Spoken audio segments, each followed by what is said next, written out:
I will never forget the moment I found my 6-year-old daughter lying motionless on that bed, her small face unrecognizable beneath the bruises and blood. The champagne glasses had just clinked downstairs. The laughter still echoed through the marble hallways of my parents' Connecticut mansion. My mother's words from the kitchen still rang in my ears, those words I had pretended not to hear. Kui kung no se singdang voi yatre kuno. Finally, it will be worth its value. And then I ran. I ran up those stairs like my life depended on it, because somewhere in my gut, I knew something was terribly, horribly wrong. The door to Maya's room swung open under my trembling hand. At first glance, nothing seemed wrong. The curtains filtered afternoon light into soft shadows. The room looked peaceful, untouched. But something made me move closer, some primal instinct screaming that this quiet was all wrong. 3 more steps and the angle of light shifted across the bed. That was when I saw her. Maya, my baby girl. My entire world lying there so still, her beautiful face swollen and covered in dark purple bruises, blood trailing from her nose and mouth. I screamed. I screamed her name over and over until my throat was raw. I grabbed her tiny body, feeling how cold she was, how limp, and I fumbled for my phone with shaking hands. The numbers 911 blurred through my tears as I pressed them, my voice breaking as I begged them to hurry. Please, God, hurry. I carried her down those grand stairs, her blood soaking through my dress, and I came face to face with them. My parents.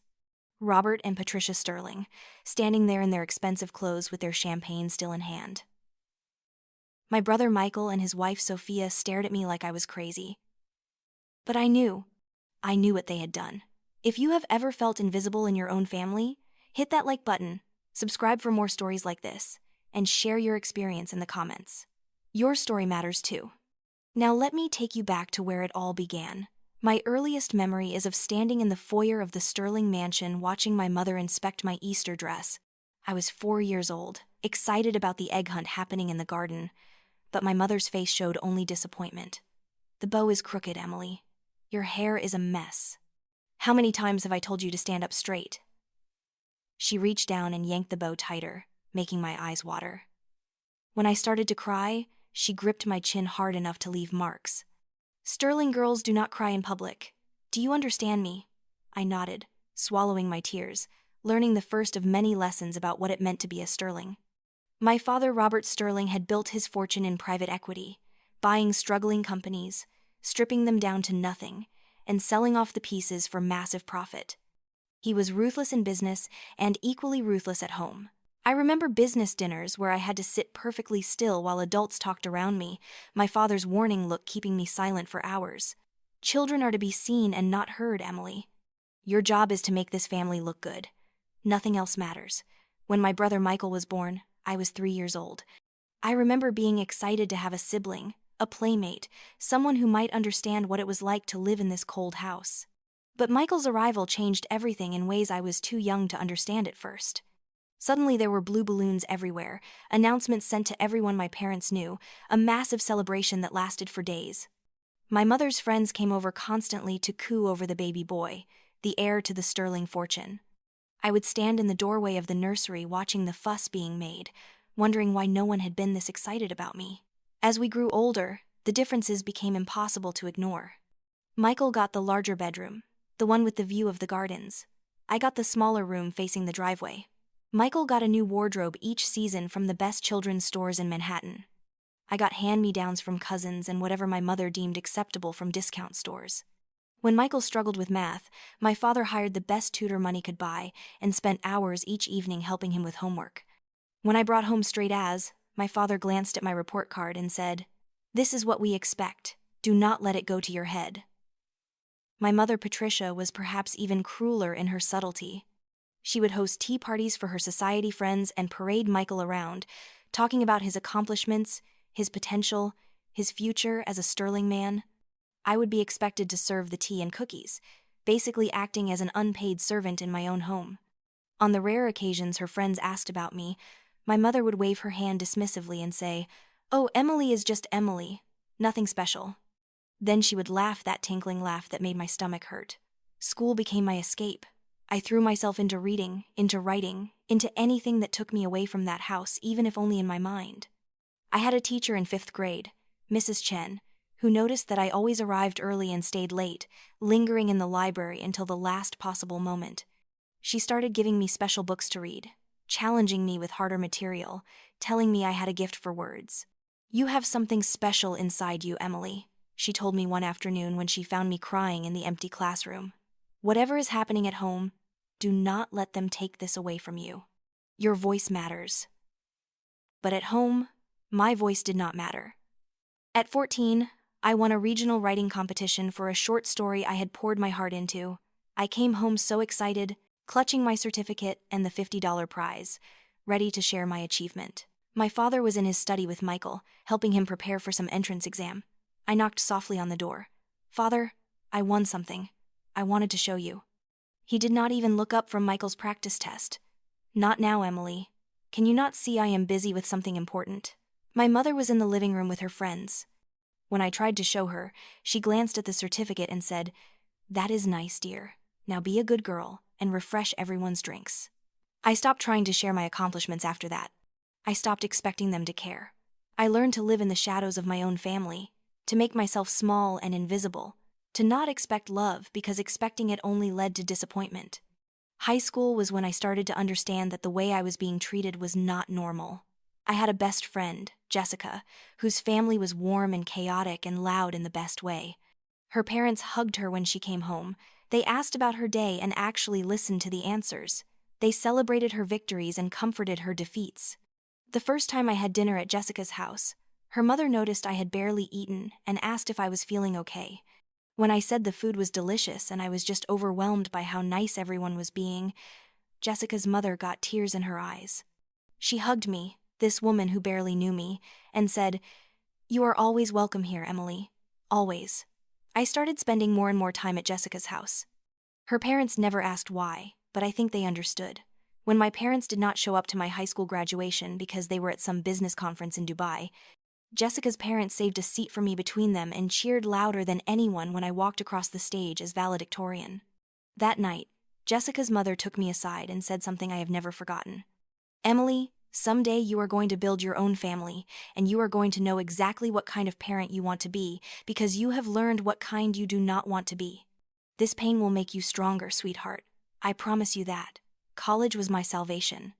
I got a full scholarship to a small liberal arts school in Vermont, far enough from Connecticut that my parents could not drop by unexpectedly. I did not expect them to help with college expenses, and they did not offer. Michael, meanwhile, was enrolled at Yale with the full sterling financial backing, living in a luxury apartment off campus, driving a new BMW that my father had gifted him for his 18th birthday. I had a job at the campus bookstore, another at the library, and picked up shifts at a local coffee shop on weekends. I barely slept, but I was free, and freedom was worth the exhaustion. I met Mark during my sophomore year at that coffee shop.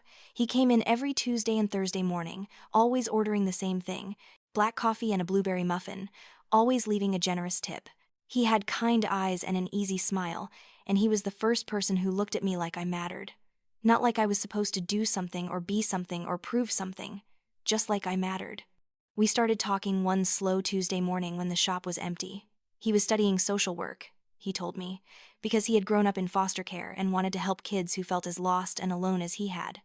I found myself telling him things I had never told anyone, about my family, about feeling invisible, about wondering if something was wrong with me that made me so impossible to love.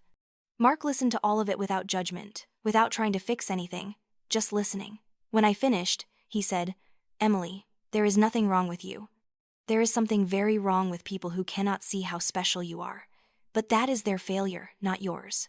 We started dating a week later. Mark was everything my family was not. He was genuine and warm and present. When I had a bad day, he would show up with my favorite food and let me vent. When I had a good day, he celebrated with me like my achievements actually mattered. He met my parents exactly once, during my junior year, when they decided on a whim to drive up and take me to dinner. The meal was excruciating. My mother spent the entire time making passive-aggressive comments about Mark's background, his scholarship status, his chosen field. "Your social work degree," she said with a thin smile. "How noble. And what exactly does one do with that?" My father barely spoke to him, occasionally checking his phone and making it clear he had better places to be. After they left, Mark held me while I cried. "I am so sorry," I kept saying. I am so sorry they are like that. He tilted my face up to his and said, "You are not your parents, Emily. You are the best person I have ever met, and I love you. Not despite your family, not because I feel sorry for you, but because you are brilliant and strong and kind and real. I will never let you forget that." We got married the summer after graduation in a small ceremony at Jessica's parents' house. It was just us, Jessica and her family, a few friends from college, and Mark's old foster mother who had been kind to him when he was 13. My parents were invited but declined to attend. "You are making a mistake, Emily," my mother said over the phone. "That boy has no prospects, no family worth mentioning, no future. You will regret this."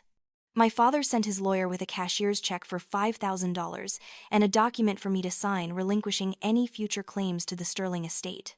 I signed it without hesitation. I did not want their money. I wanted nothing from them. Mark and I moved into a tiny apartment in New Haven, where he had gotten a job with Child Protective Services. I found work at a small independent publishing house, reading manuscripts and learning the business from the ground up. We were broke most of the time. Our furniture was secondhand, our car was ancient and unreliable, our idea of a fancy date was splitting a pizza and renting a movie. But we were happy. For the first time in my life, I was genuinely, deeply happy. When I found out I was pregnant, I was terrified. I was 24 years old, barely making ends meet, still figuring out how to be a functional adult. How could I possibly be someone's mother when I had never really had a mother myself? I spent the first month of my pregnancy having panic attacks, convinced I was going to ruin this child the way my parents had ruined me. Mark would hold me and say, "You are not them, Elena. You know exactly what not to do, and that is more than most people have. You are going to be an amazing mother because you understand what it feels like to not be protected. You will protect our baby. I know you will." I started using my middle name, Elena, instead of Emily around this time. It felt like a fresh start, a way to distance myself from the girl my parents had tried to make me into. I was not Emily Sterling anymore. I was Elena Cooper, Mark's wife, soon to be someone's mother, building a life that was entirely my own. Maya came into the world during a snowstorm on December 15th.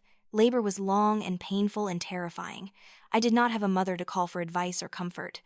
But I had Mark, who never left my side, who breathed with me through every contraction, who cried when they finally placed our daughter in my arms. She was tiny and pink and screaming with such indignation at being born, and I fell in love with her so completely that it hurt. This little person, this perfect miracle, was mine to protect, mine to love, mine to raise right. I called my parents from the hospital to tell them they had a granddaughter. My mother answered after 5 rings, sounding annoyed at the interruption. "Yes, Emily, what is it?" When I told her about Maya, there was a long pause. Then she said, "Well, that is quite sudden, is it not? I hope you have thought about how you will manage financially. Raising children is expensive, especially when one does not have family support." I asked if she wanted to know Maya's weight or length or anything about her. My mother sighed. "I am sure she is lovely, Emily. I need to go. I have a meeting." She hung up before I could say anything else.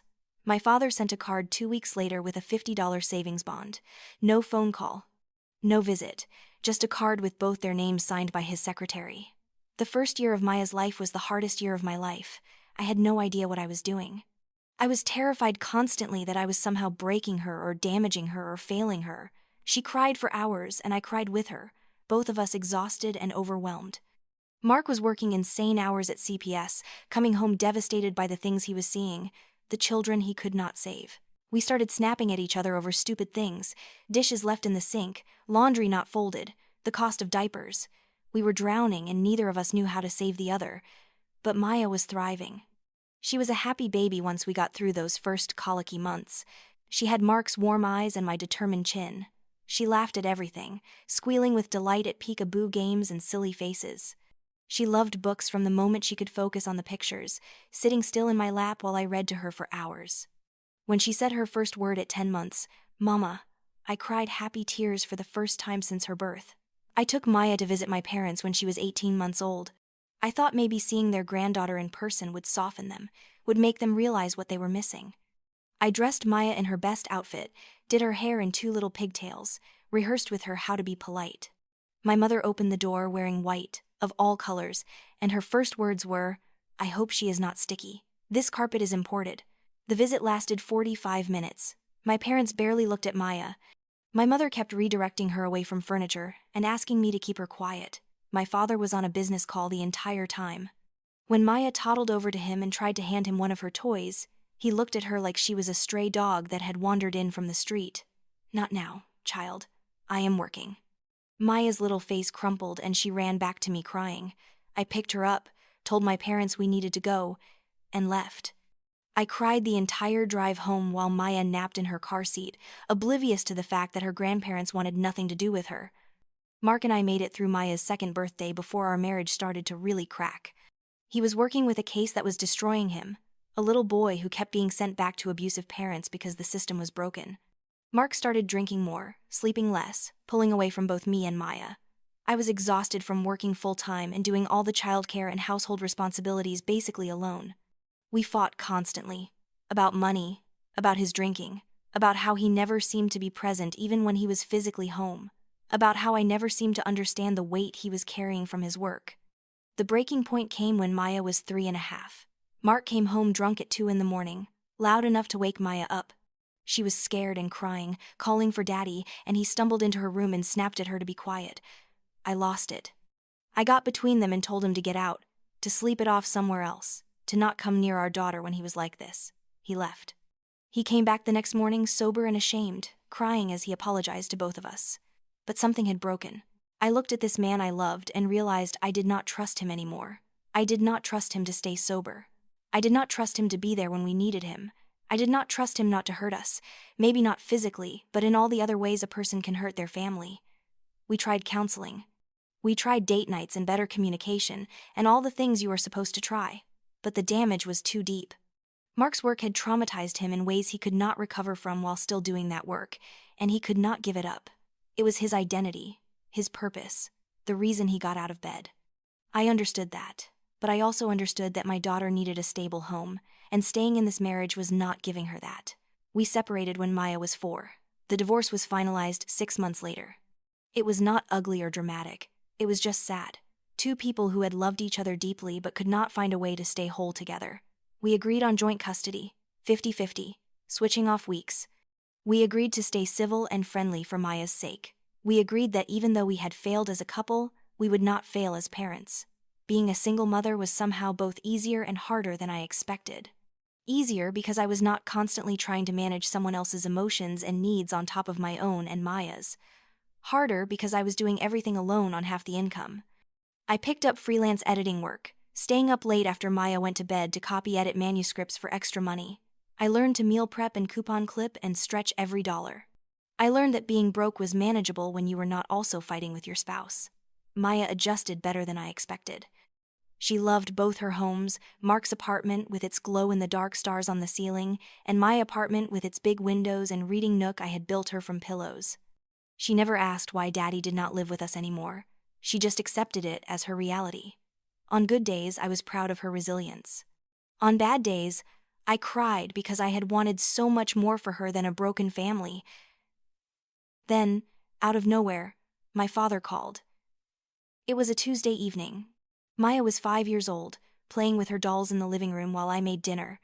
My phone rang with a number I had deleted but still recognized. I almost did not answer, but curiosity got the better of me. "Emily," my father said, his voice as cold and formal as ever. "It has been brought to our attention that we have been remiss in our familial duties. Your mother believes it would be appropriate for us to establish a relationship with our granddaughter. We would like you to bring the child to dinner this Sunday at 6 o'clock. I should have said no. Every single instinct I had was screaming at me to protect Maya from these people. But there was this tiny part of me, that little girl who had spent her whole life trying to earn their love, that thought maybe this was my chance. Maybe they had changed. Maybe becoming grandparents had softened their edges. Maybe Maya would be the one to finally make them capable of love. I agreed to dinner. I told myself it was for Maya's sake, that every child deserved to know their grandparents. But the truth was, it was for me. I was still that desperate little girl hoping that someday they would see me as worthy. I spent the week preparing Maya.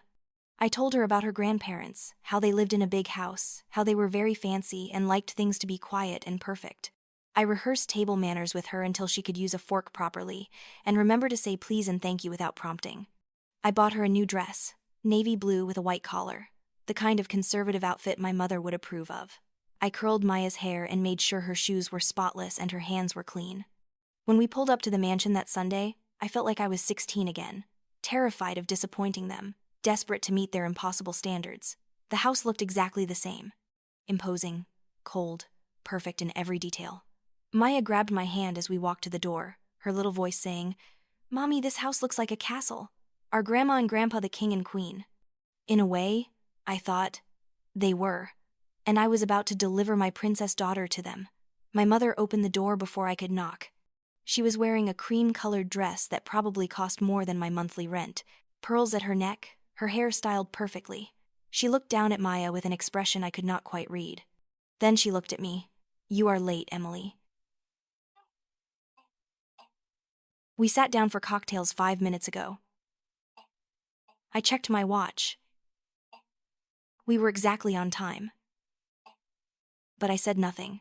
I had learned long ago not to argue with my mother's version of reality. Inside, the house smelled like money. Fresh flowers in crystal vases, furniture polish, expensive candles. My brother Michael was there with his wife Sophia and their daughter Chloe, who was 7. I had not seen Michael in years. He had gained weight and lost hair, looking more like our father every day. Sophia was exactly as I remembered her, beautiful in a cold way, with calculating eyes and a smile that never reached them. Chloe was a pretty child, blonde and blue-eyed, wearing a dress that probably cost more than my entire wardrobe. Dinner was served in the formal dining room. Maya and I were seated at the far end of the table, away from my parents. Chloe sat between my mother and father, in what I realized with a sick feeling was the seat I had occupied as a child. The seat of honor. The seat for the important grandchild. My mother spent the entire meal fawning over Chloe. "Tell everyone about your piano recital, darling. What did your teacher say about your performance?"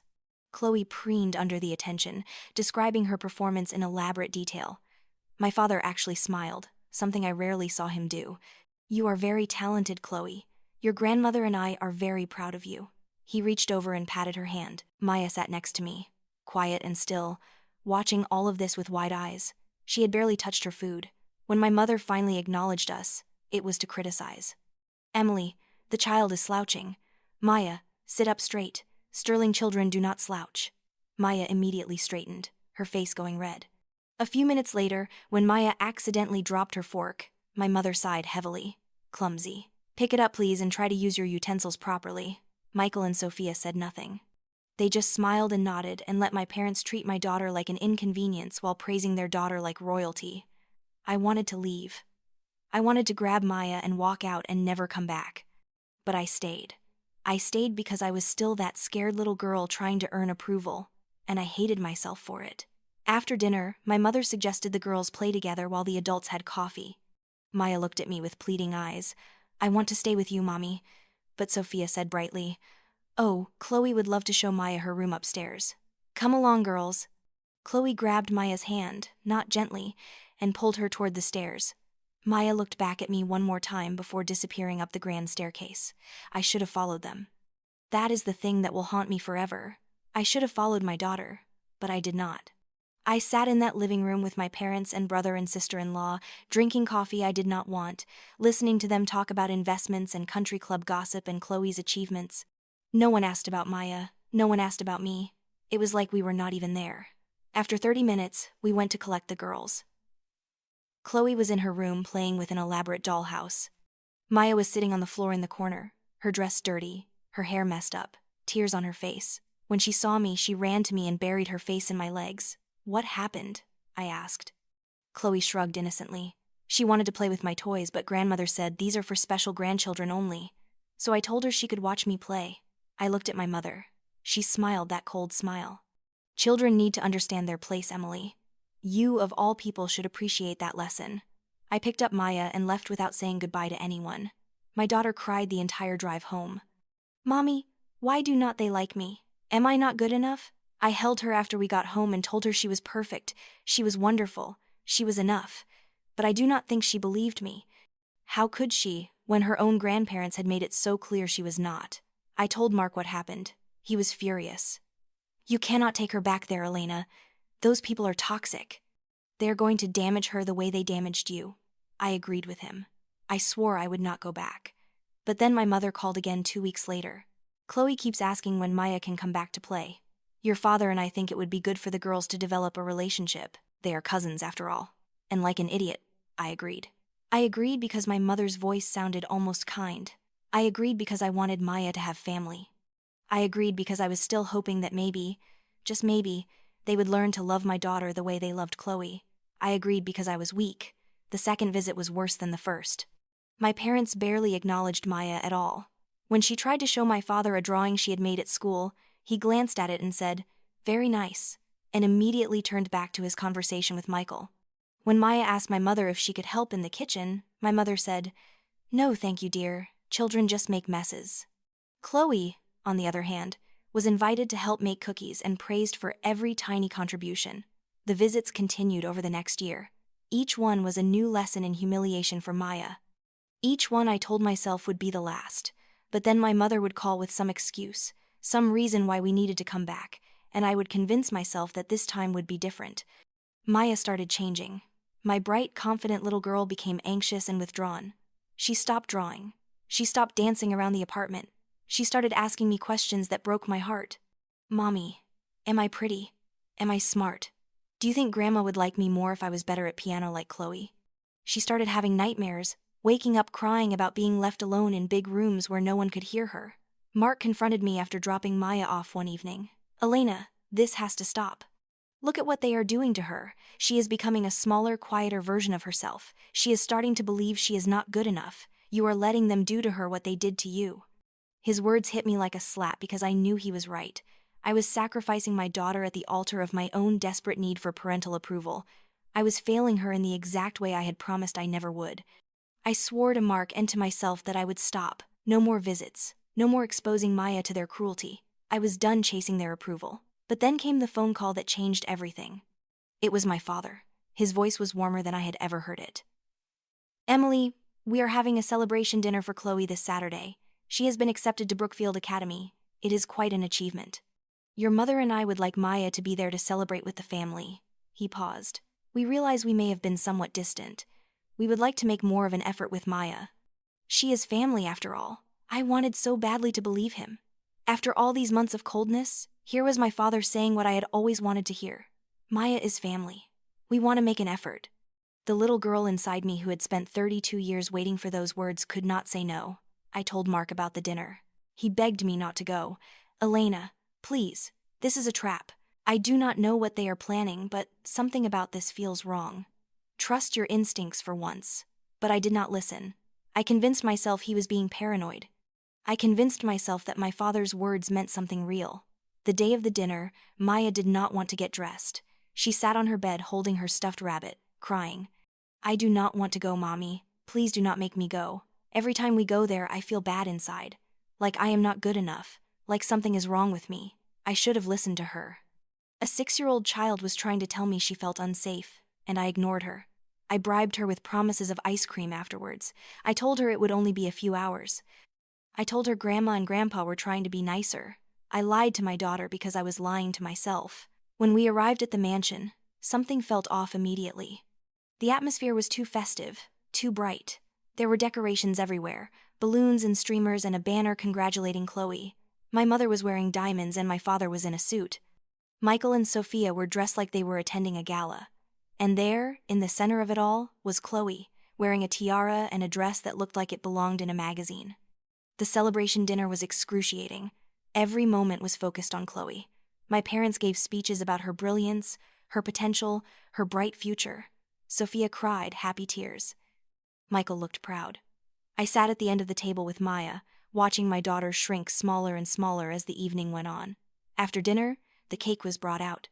It was enormous, 3 tiers, decorated with Chloe's name in gold lettering. We all sang happy birthday, as if it were her birthday, and not just an acceptance letter. Chloe blew out her candles and made a wish. My mother was beaming. My father actually had tears in his eyes. They loved this child. They were capable of love. They just were not capable of loving my daughter. Then my mother announced that the girls should go upstairs to play while the adults had champagne in the library. Maya grabbed my hand. "Please let me stay with you, Mommy. I can be quiet. I promise I will be good." But my mother's voice cut across the room. "Emily, do not coddle the child. Chloe, be a dear and take Maya upstairs." Show her your new dollhouse from grandmother and grandfather. Chloe smiled that innocent smile and took Maya's hand. Come on, Maya. I will show you all my presents. I watched them walk up the stairs, Maya looking back at me with scared eyes. I should have followed. I should have grabbed my daughter and left. But I did not. I went to the library with the adults like I was told. Because at 32 years old, I was still that obedient little girl desperate not to make waves. In the library, my father poured champagne for everyone. He was in a better mood than I had ever seen him. Your mother and I have been discussing the future, he said, swirling his champagne. The Sterling legacy. What we will leave behind. He looked at Michael. You have done well, son. Chloe is exactly what this family needs. Strong genes, good breeding, proper upbringing. She will carry the Sterling name with pride. Michael beamed. Thank you, Father. Sophia and I have worked very hard to give her every advantage. Sophia nodded, her hand on Michael's arm. We understand the importance of legacy, of maintaining standards. My father turned to me then, and something in his eyes made my blood run cold. Emily, he said, his voice taking on that edge I knew so well. You have always been a disappointment to this family. Your choices, your circumstances, your child, all of it has been an embarrassment. My mother stood next to him, sipping her champagne.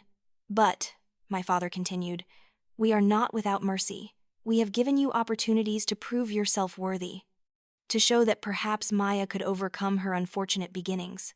I felt something dark and terrible rising in my chest. What are you saying? I asked, my voice barely above a whisper.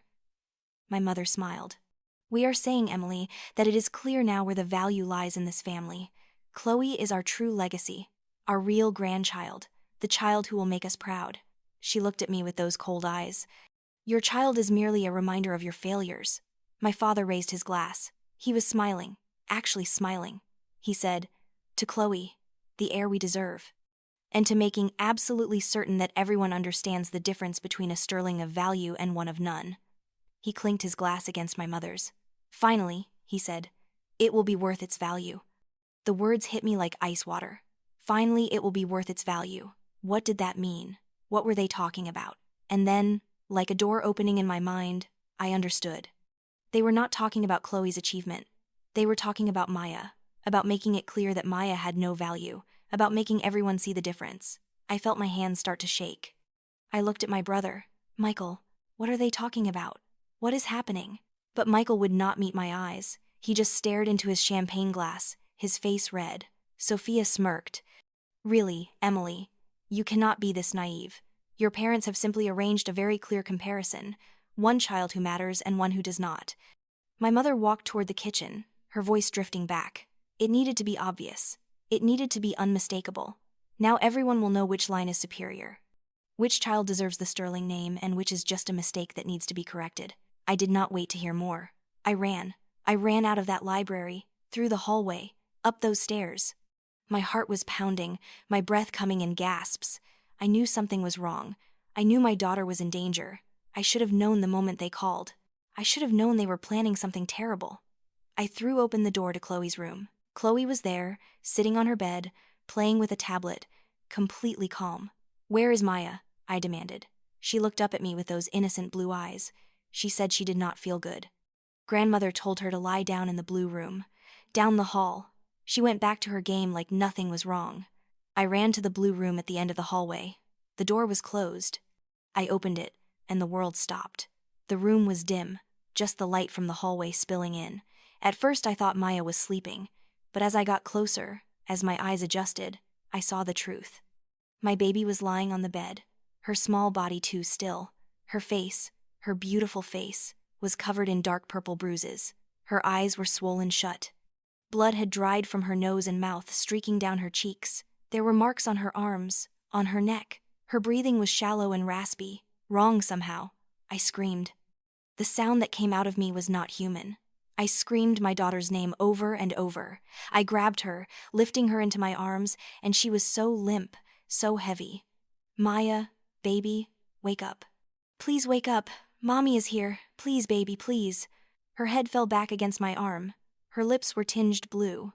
How long had she been like this? How long had they left her here alone, hurt, dying? My hands were shaking so badly I could barely hold my phone. I dialed 911. and when the operator answered, I could barely speak through my sobs. "My daughter, she is hurt. She is not breathing right. There is blood. Please send help, please."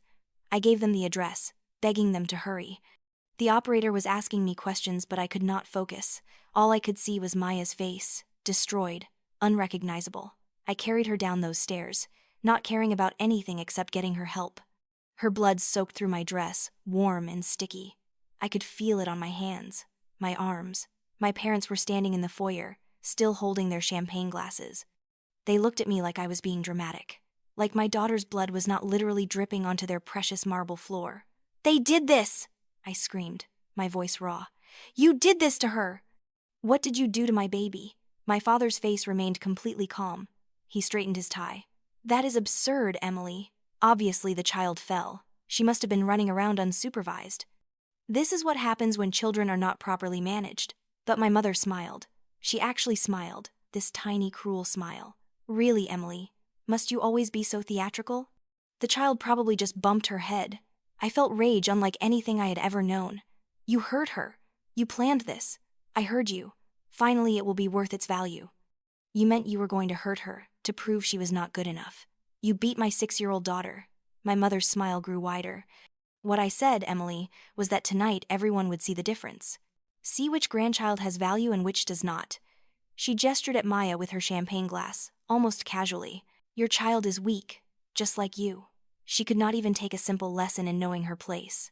She started crying and making a fuss. It was pathetic. Michael was behind them, his face white. Sophia stood next to him, looking bored. I looked at my brother, begging him with my eyes.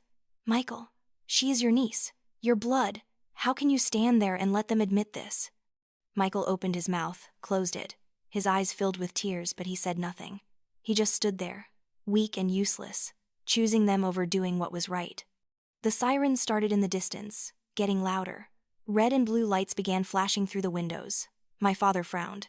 "This is very dramatic, Emily, very unnecessary. We were simply teaching the child a lesson about family hierarchy, about understanding her place. That is not abuse. That is education."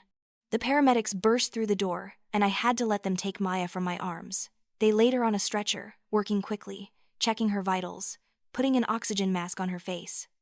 One of them, a young woman with kind eyes, looked at the injuries and then looked at me. "Ma'am, these injuries are severe. This was not an accident. We have to report this." I nodded, unable to speak. They loaded Maya into the ambulance and I climbed in after her, refusing to leave her side. The police arrived as we were pulling away. I saw Rebecca Hayes get out of the car, her face grim as she looked at the mansion, at my parents standing in the doorway like nothing unusual had happened. Through the ambulance window, I saw her walk up to them. I saw my mother try to turn away. I saw Rebecca stop her and start asking questions. I saw my father's lawyer pull up within minutes, because of course they had called him first. At the hospital, I held Maya's hand while doctors and nurses swarmed around her. They were saying things like skull fracture, internal bleeding, multiple contusions, possible brain damage. Each word was a knife in my chest. How could this be happening? How had I let this happen? I had taken my daughter into that house. I had left her alone with them. This was my fault. Mark arrived within the hour. I had called him from the ambulance, barely coherent. When he saw Maya, when he saw what they had done to our little girl, he put his arms around me and we both broke down. "This is on me," I sobbed. I knew they were monsters. I knew it and I took her there anyway. I wanted them to love her. I am the worst mother in the world. Mark held my face in his hands. "Elena, listen to me. This is on them, only them. You did not do this. They did, and we are going to make sure they pay." Maya was in surgery for 4 hours. They had to relieve pressure on her brain, repair fractures, stop internal bleeding. The surgeon came out exhausted and told us she was stable but critical. The next 72 hours would tell us if there was permanent damage. She was young, he said. Children are resilient. But these injuries, he shook his head. These injuries were inflicted with intent. Someone wanted to hurt her badly. I sat by Maya's bed in the ICU, watching machines breathe for my daughter, watching monitors track her heartbeat. Her beautiful face was so swollen I barely recognized her. They had shaved part of her head for the surgery. She had tubes and wires everywhere. She looked so small in that big hospital bed, like she might disappear completely. Rebecca Hayes came to the hospital that night. She pulled up a chair next to me. "Mrs. Cooper," I need to know everything that happened tonight. Everything you saw, heard, everything your parents said. I need you to help me build a case. I told her everything. Every word my parents had said. Every cold look. Every cruel comment over the past year. Every moment I had ignored my instincts and taken Maya back into that toxic house. Rebecca listened to it all, taking notes. When I finished, she said, I interviewed your parents. They lawyered up immediately, but before their attorney arrived, they made some very interesting statements. Your father admitted to saying, finally, it will be worth its value. When I asked him what he meant, he said he was talking about making an example, about showing the difference between children who matter and children who do not. Her eyes were hard. That is an admission of intent, Mrs. Cooper. Combined with Maya's injuries and the timeline, we have a case. But it will not be easy, Rebecca continued. Your parents are wealthy and connected. They have already hired Thomas Morrison, one of the best criminal defense attorneys in the state. He will do everything he can to discredit you, to make this seem like an accident or even to suggest you did this yourself. You need to be prepared for them to come after you viciously. Can you handle that? I looked at my daughter, broken and barely alive because I had been too weak to protect her. I said, Detective Hayes, I have spent my whole life being weak, letting them hurt me, trying to earn love that was never going to come, but I am done with that. They hurt my child. They almost killed her. I do not care what they do to me. I am going to destroy them. And I meant every word. The next 72 hours were the longest of my life. I did not leave Maya's side except to use the bathroom. I held her hand and talked to her constantly. Mommy is here, baby. You are safe now. No one will ever hurt you again. I promise. I read her favorite books even though she could not hear me. I sang her the lullabies I used to sing when she was a baby. I prayed to a God I was not even sure I believed in. On the third day, Maya opened her eyes, just for a moment, just long enough to look at me and whisper, Mama. Then she closed them again. But it was enough. She was still in there. My daughter was still fighting. The doctors were cautiously optimistic. She was young and strong and the surgery had been successful. But she would need more surgeries, physical therapy, cognitive therapy, trauma counseling. The road ahead would be long and painful, and the scars, both physical and mental, might never fully heal. My parents were arrested on the fourth day. Rebecca came to tell me herself.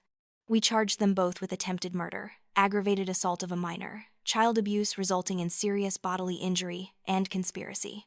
They posted bail within hours, of course. But they were going to trial. Morrison had already filed motions trying to get the charges reduced or dismissed, but Rebecca was confident. We have the evidence. We have Maya's injuries. We have their own admissions. We are going to get them. The next 2 months were a blur of medical procedures and legal preparations. Maya slowly got better physically. The swelling went down. The bruises faded from black to purple to yellow to green to finally, blessedly, gone. But new scars remained, thin silver lines across her cheek and forehead, reminders of what she had survived, what I had failed to protect her from. The nightmares were worse than the physical injuries. Maya would wake up screaming, reliving that night. She would cry and ask if grandmother was coming to get her. She would have panic attacks when we drove near Connecticut. She stopped talking for 2 weeks after we left the hospital.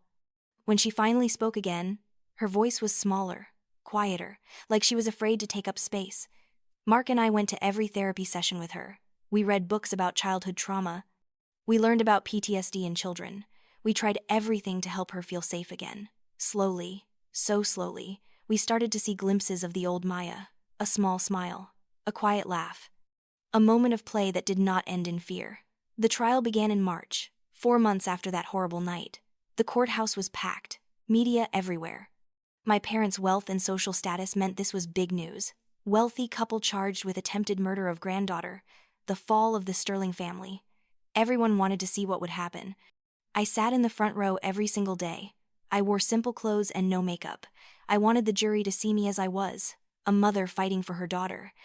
Maya was too young to attend, staying with Mark's foster mother who had become like a grandmother to her, the kind of grandmother she should have had all along. The prosecution's case was methodical and devastating. They started with the medical evidence. Dr. Sarah Williams, the trauma specialist who had saved Maya's life, took the stand. She explained Maya's injuries in clinical detail. 6 separate impact sites on her skull, fractures to her cheekbone and jaw, severe bruising indicating repeated strikes, internal bleeding. Each injury was shown on a screen to the jury, photographs of Maya's face, swollen and destroyed, CT scans showing the fractures, medical reports documenting every terrible thing that had been done to my daughter. Several jury members were crying by the time Dr. Williams finished. She looked at my parents with disgust and said, "In my 30 years of pediatric medicine, I have never seen injuries this severe from a fall or accident. These injuries were inflicted deliberately, multiple times, with significant force. Someone beat this child within an inch of her life." Morrison tried to discredit her on cross-examination. Could not these injuries have resulted from a fall down the stairs? A tumble from playground equipment? Dr. Williams shut him down immediately. No. The pattern of injuries, the severity, the number of impact sites, all of it indicates this child was struck repeatedly by an adult. This was not an accident. This was assault. Then they called Rebecca Hayes. She walked through the timeline of that night. The party, the girls going upstairs, the amount of time Maya was left alone. She testified about finding Maya in that room, about the condition she was in. She testified about interviewing my parents, about their statements. "Your father said," and I quote, "finally it will be worth its value." When I asked him to clarify, he said he was making an example, making clear which child had worth. Morrison objected. Hearsay. Taken out of context. But the judge allowed it. Detective Hayes had documented everything properly. The statement stood. Then it was my turn to testify. I walked to that stand on shaking legs. The prosecutor, a woman named Jennifer Torres, walked me through my history with my parents. The years of neglect, the emotional abuse, the favoritism, the way they had treated Maya compared to Chloe. I told them everything, every painful detail, every moment I should have protected my daughter and did not. Then she asked me about that night. "Tell the jury what happened, Mrs. Cooper. Tell them what you heard, what you saw." I took a deep breath and I told them. I told them about overhearing my parents in the kitchen, about my father saying finally it will be worth its value, about my mother saying the comparison needed to be clear, about running upstairs and finding Maya beaten and unconscious, about carrying her down those stairs while my parents stood there with their champagne, admitting what they had done. My mother sat in the defendant's chair looking bored. My father stared straight ahead, his face like stone. They showed no remorse, no shame, nothing. Morrison's cross-examination was brutal. He painted me as an unstable, jealous single mother with a history of mental health issues. Had I not suffered from postpartum depression? Had my marriage not failed? Was I not financially dependent on my parents at times? Was it not true that I had been a difficult child myself, prone to exaggeration and attention-seeking? I wanted to scream at him. Instead, I answered every question calmly. Yes, I had postpartum depression and got treatment for it. Yes, my marriage ended, but Mark and I remained good co-parents. No, I was not financially dependent on my parents. I had not taken a cent from them since my wedding day. And as for being difficult, I said, looking directly at my parents, I was a child who desperately wanted love from parents who were incapable of giving it. That is not being difficult. That is being human. Then Morrison went for the kill. Is it not possible, Mrs. Cooper, that in your desperate desire to finally have leverage over your wealthy parents, you yourself inflicted these injuries on your daughter and blamed them? Is it not true that you have always been jealous of your brother and his family? That you resented their success and wanted to destroy them? The courtroom erupted. The judge called for order. I looked at Morrison and said very clearly, I love my daughter more than life itself. I would die before hurting her. My parents, on the other hand, have shown me my entire life that they are capable of cruelty. What happened to Maya is consistent with 32 years of their behavior. They did this, and you know it. After me came other witnesses. Jessica, my childhood friend, testified about seeing how my parents treated me growing up, about the dinner they skipped when Maya was born, about seeing Maya's change in behavior after visits to their house. Mark testified about my desperation to have my parents accept Maya, about how I kept making excuses for them, about finding Maya's drawings from after visits to the mansion, dark pictures of a little girl alone in big rooms. Then Michael was called. My brother walked to the stand looking like he had aged 10 years. Morrison tried to get him to support our parents, to say this was all a misunderstanding. But when Jennifer Torres asked him directly if he had heard our mother say only her true bloodline granddaughter mattered, Michael broke.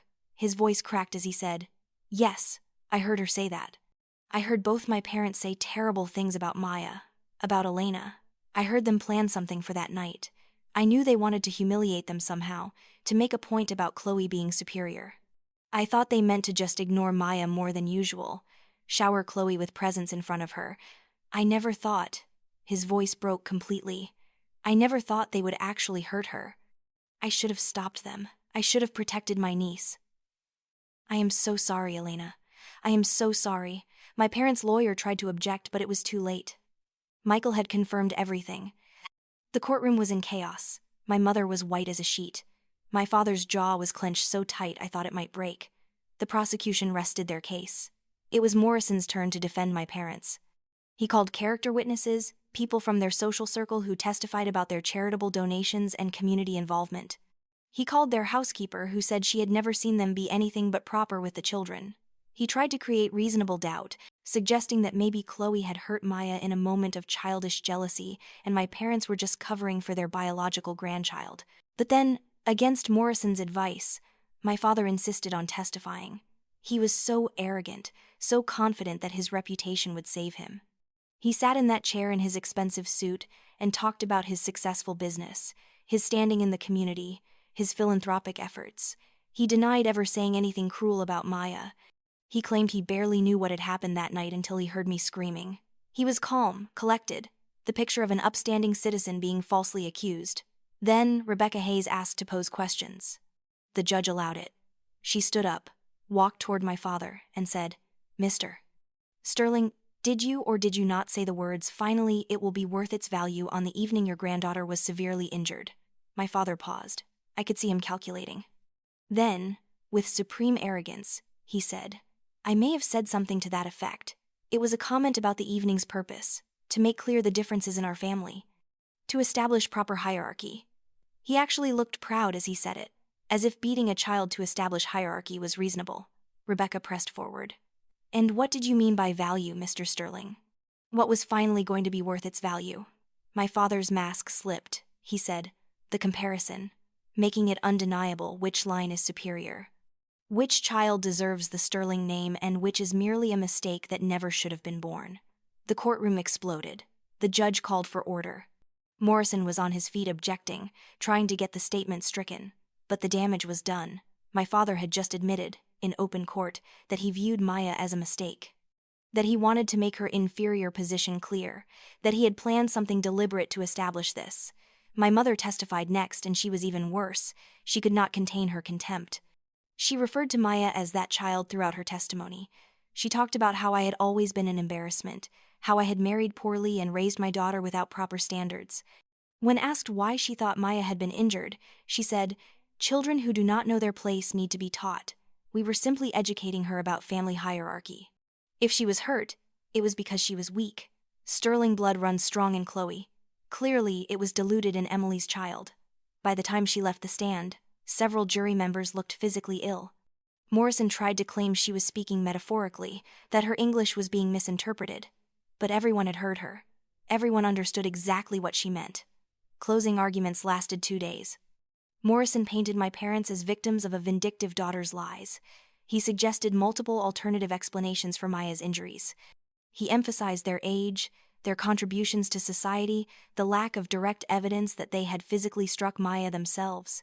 But Jennifer Torres destroyed him. She walked the jury through every piece of evidence. The medical proof that Maya was beaten, the timeline showing she was only in danger while at my parents' house, the statements from Michael confirming their cruelty. My parents' own words admitting they wanted to teach Maya her place, establish her lack of value, and most damningly, their complete lack of remorse. "They have shown you who they are," Torres said. "Believe them." The jury deliberated for 8 hours. When the call came that they had reached a verdict, I thought my heart would stop. Mark held my hand as we walked back into that courtroom. My parents were brought in wearing handcuffs. For the first time, they looked scared.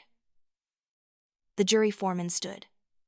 "On the count of attempted murder in the 2nd degree, we find the defendants guilty. On the count of aggravated assault of a minor, guilty. On the count of child abuse resulting in serious bodily injury, guilty. On the count of conspiracy to commit violence against a child, guilty." My mother screamed. She lunged toward the jury box, shrieking about injustice, about how we had destroyed her, about how this could not be happening. It took 3 bailiffs to restrain her. My father sat frozen, his face gray as ash. Michael put his head in his hands and sobbed. Sophia had not even bothered to attend the verdict reading. The judge waited for silence. When the room finally quieted, she looked at my parents with an expression of pure revulsion. She said, "In my 25 years on this bench, I have presided over hundreds of cases. Murders, assaults, terrible crimes against vulnerable people. But what you two have done ranks among the most depraved. You did not commit this crime out of rage or desperation or mental illness. You committed it out of cold, calculated cruelty. You beat your 6-year-old granddaughter nearly to death because you deemed her unworthy of your family name. You planned it. You executed it. And you have shown not one single moment of remorse," she continued. "The victim impact statements I have received describe a once bright, confident child who now suffers from PTSD, nightmares, anxiety, and trauma that will likely affect her for the rest of her life. You did not just hurt her body. You tried to break her spirit. You tried to teach her she was worthless. That is not discipline. That is not education. That is torture." The judge sentenced my father to 25 years in prison without possibility of parole for 15 years. My mother received 20 years without possibility of parole for 15 years. They would be in their mid-80s before they could even apply for release. By then, if they even survived that long, they would be ancient, forgotten, stripped of everything they had valued. My mother was still screaming as they led her away. "You destroyed our family. You destroyed the Sterling name. You ungrateful, vicious little bitch. I hope you rot in hell for what you have done to us." My father said nothing. He just looked at me once. In his eyes, I saw something I had never seen before. Not anger, not contempt. Fear. Real, genuine fear.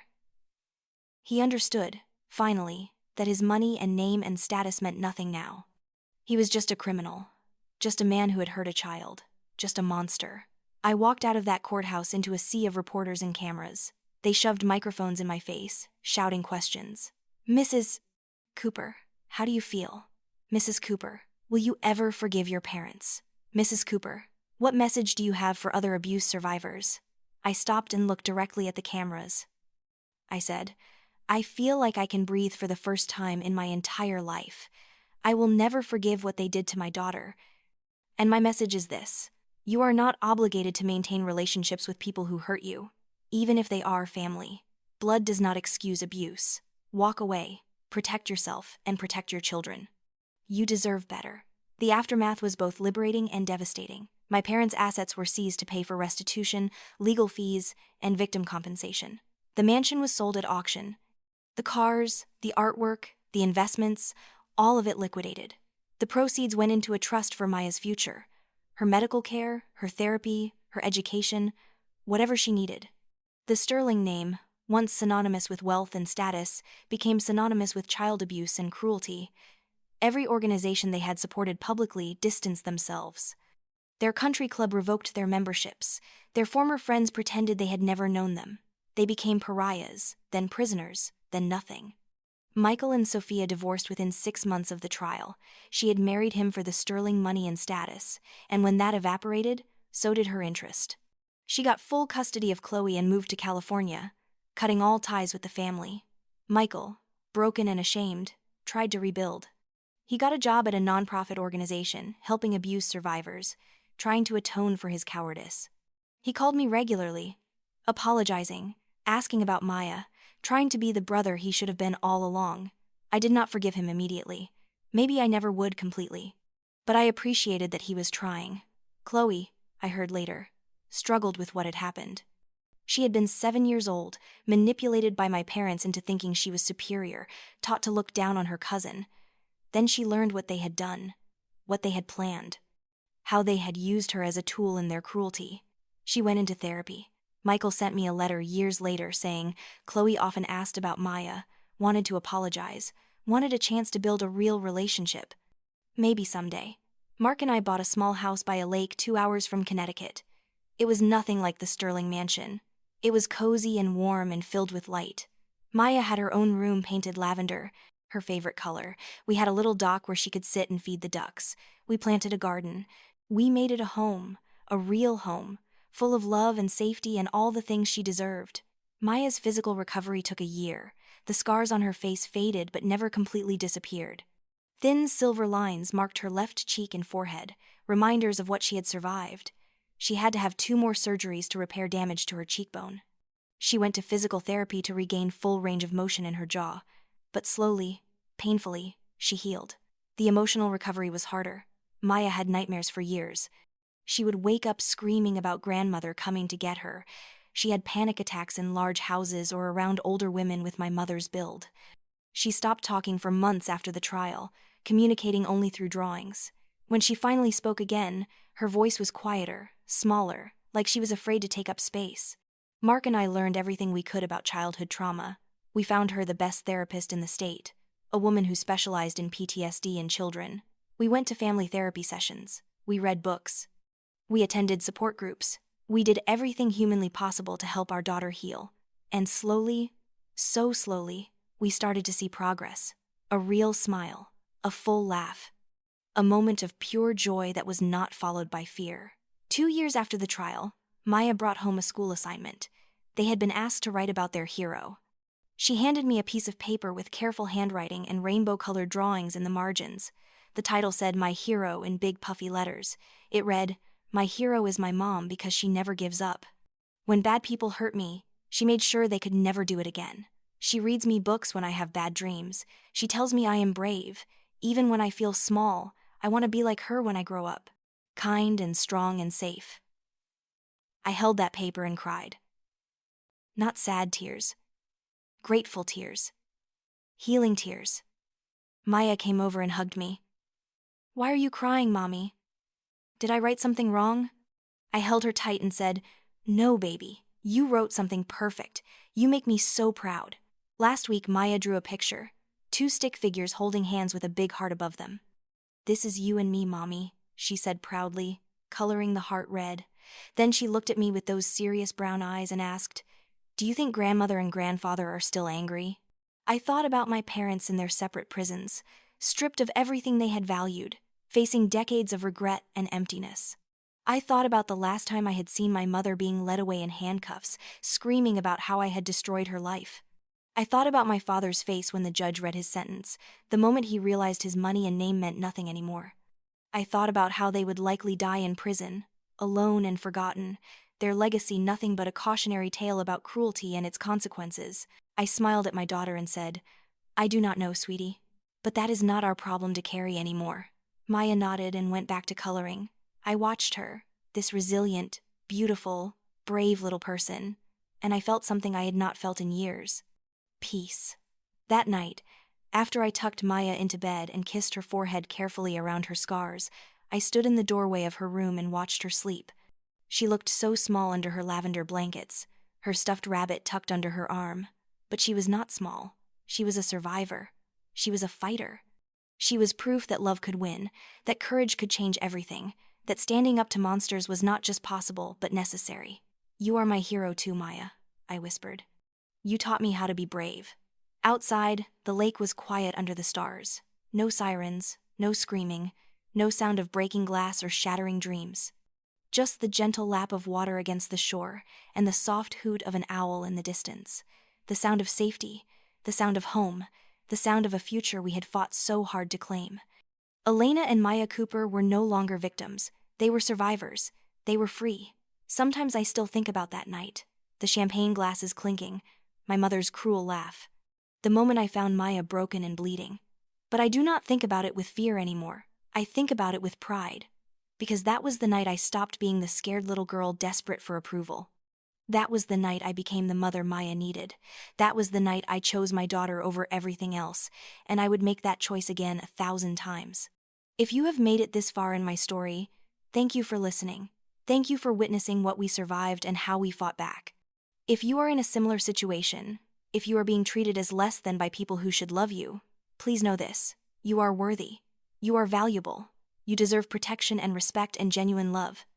And sometimes the bravest thing you can ever do is walk away from people who refuse to see your worth, even if they are family. Your voice matters. Your story matters. Have you ever had to stand up to family members who hurt you or someone you love? How did you find the courage? Leave your thoughts in the comments below. And if this story resonated with you, please take a moment to like this video and subscribe to hear more stories of survival and strength. Together, we can break the silence around family abuse and show others they are not alone. Remember, you are not defined by how others treat you. You are defined by how you stand up for yourself and those you love. Choose courage. Choose freedom. Choose yourself. Thank you for being here.